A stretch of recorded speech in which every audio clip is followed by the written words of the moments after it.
as you guys may know, this right here is the king of gaming. This always will be. Or maybe this. This is also kind of the king of gaming too. These are going to last a while. But I think I might have found where the new 11700K is. I might have gotten my hands on one. Oh yeah. Can you see it? Can you see it? Yeah, it's in there.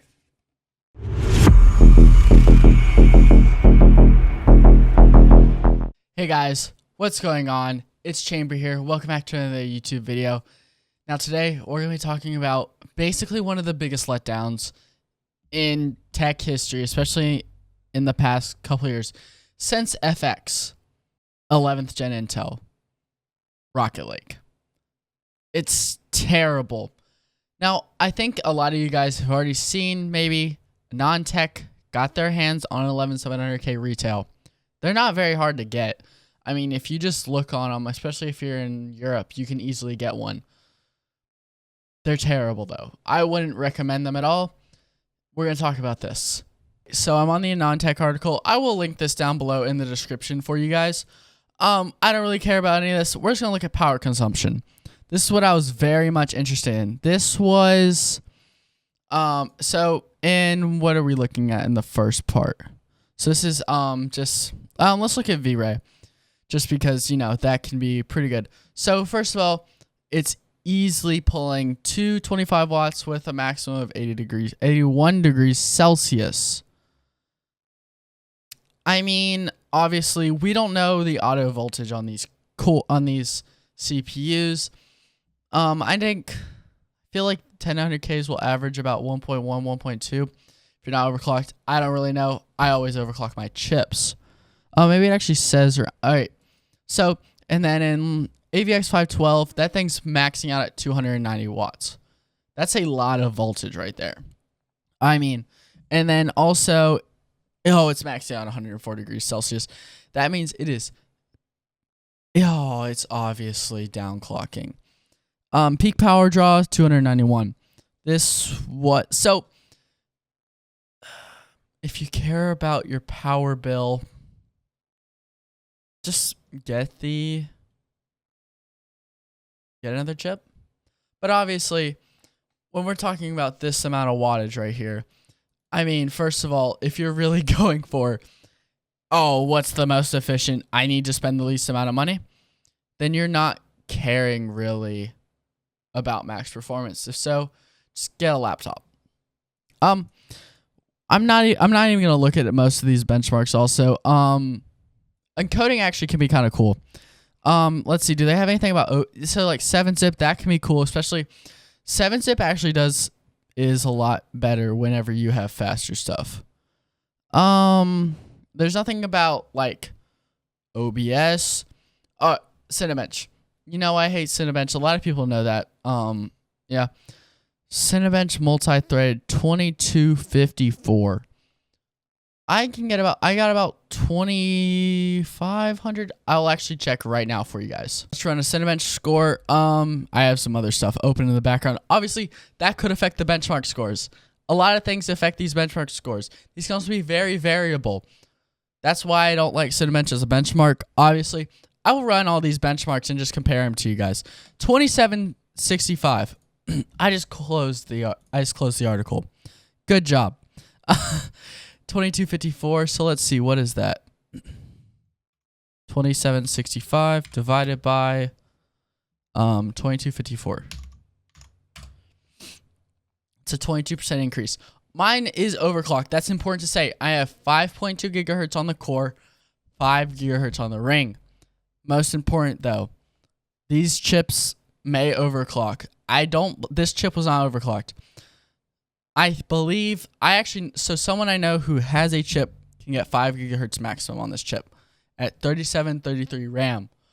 I'm running 5.2 gigahertz, 5 ring, as I already said, 4266, 17, 18, 18, 38 RAM. It's important to say just so that you guys know just how everything is. I actually did some of my own benchmarks. I did GTA 5.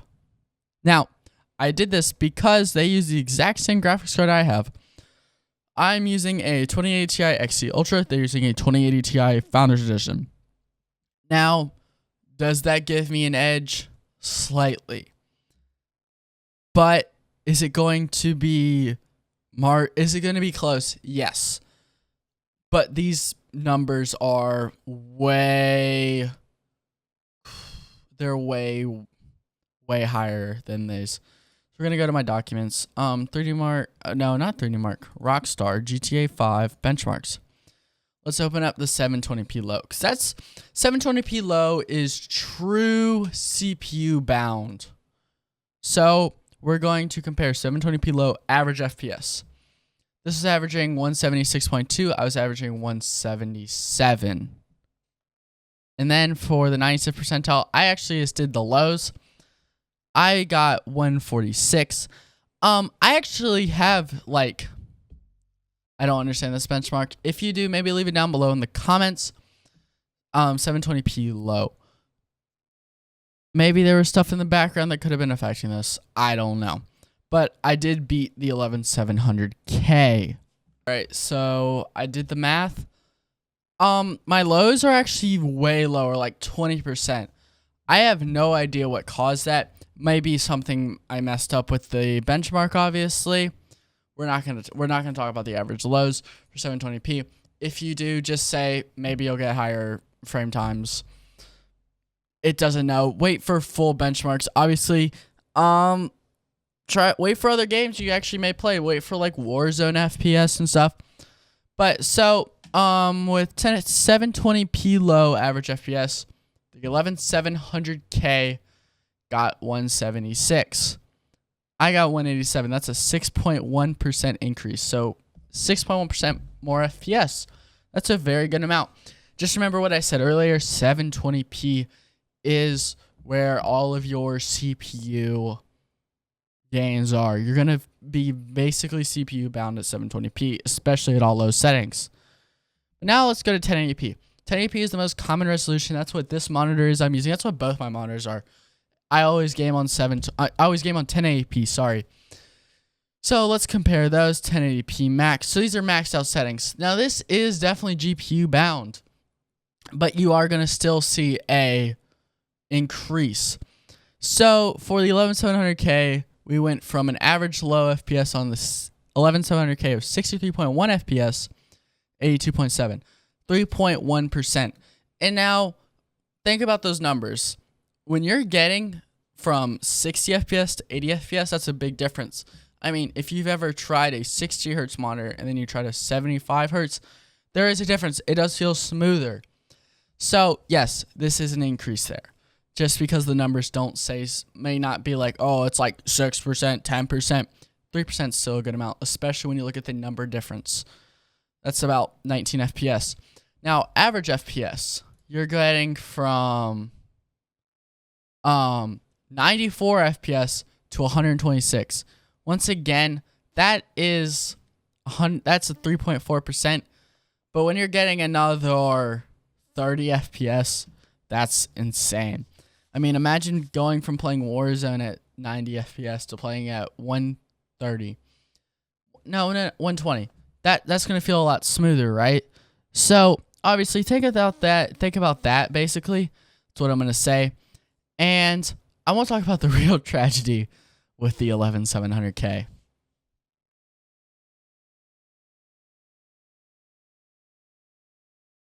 Intel, you've done a lot of dumb stuff, but I think this is the worst. This is definitely the ugliest box you've put out. I saw the 9th gen box, I'm like, ooh, that one does look cool. And I saw the 10th gen box, I'm like, still looks cool, I guess. Like, you know, it's not the worst. But like this looks like something like a 3-year-old made. And like not a 3-year-old that's good at art. Like me as a 3-year-old. Shots fired! Shots fired! Intel, I'm disappointed in you. I'm going to end the video there, guys. I hope you guys did enjoy. Hit the like button down below. Subscribe if you guys are new. Tell me down below if you are looking for a new CPU, what you're really going to be doing. Are you going to join the AMD cult? You going to stick with Intel and get real FPS? Or are you just going to get the 11700K? And if you are going Intel, that's what I'm very much interested in. You're going to get the 11700K, 11900K, get a good deal on a 10900K, maybe even get a 10850K. Those are really good deals. Or you're going to get like a 9900K. 9900K, for a lot of people who don't know, is such a good value, especially if you can get a good Z390 board. So make sure if you didn't enjoy this video, hit the like button down below. Subscribe if you guys are new. Join my Discord down below in the link in the description. Follow me on TikTok. I post pretty regularly on there. I'm always answering. So if you have any comments, questions, or something, just leave them in the comments. And either of these YouTube videos, follow me on Twitter, follow me on Instagram. I'm going to start posting YouTube shorts on here, actually. So I'm going to start posting stuff from my TikTok so you can maybe see them. Maybe if you don't have TikTok, you don't want to get TikTok. I understand that, so you can still enjoy all my content. I'm going to try and upload those as regularly as possible. But I'll see you guys later. Bye, guys.